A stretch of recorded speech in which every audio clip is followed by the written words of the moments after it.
বিজ্ঞানীদের বিজ্ঞানী নবীজি, এমন দয়াল নবী আর হয়বানি, এমন দয়াল নবী খুঁজে হয়বানি।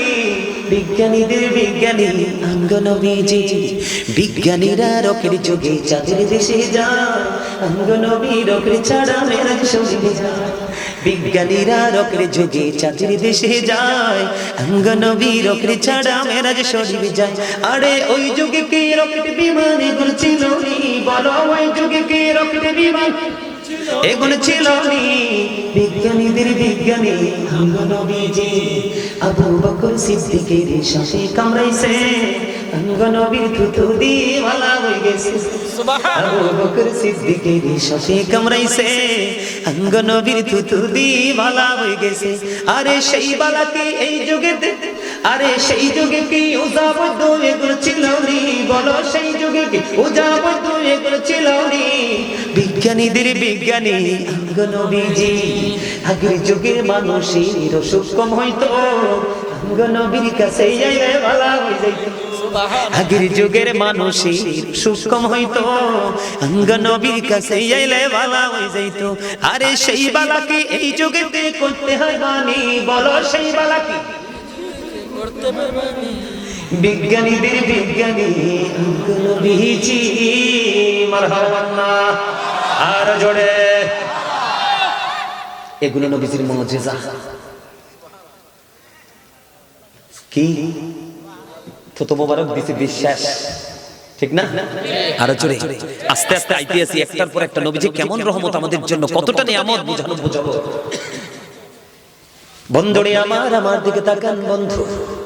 যুদ্ধের ময়দানে তরবারিটা ভেঙে গেল, নবীজি খেজুরের ঢাল হাতে তুলে দিতে দেরি, নবীজির হাতের পরশে যুদ্ধের অস্ত্র আবার তলোয়ার তাৎক্ষণিকভাবে হয়ে গেল। জোরে জোরে বলুন না সুবহানাল্লাহ, একটু মহব্বতে বলুন না সুবহানাল্লাহ।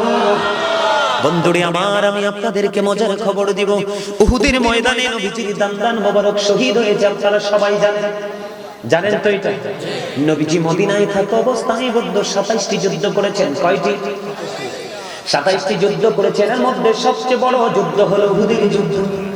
উহুদের ময়দানে নবীজি যখন দান্দান মোবারক বন্ধ শহীদ হয়ে গেল, নবীজির ঠোঁট মোবারক দিয়ে বন্ধ রক্ত মোবারক প্রবাহিত হতে লাগলো।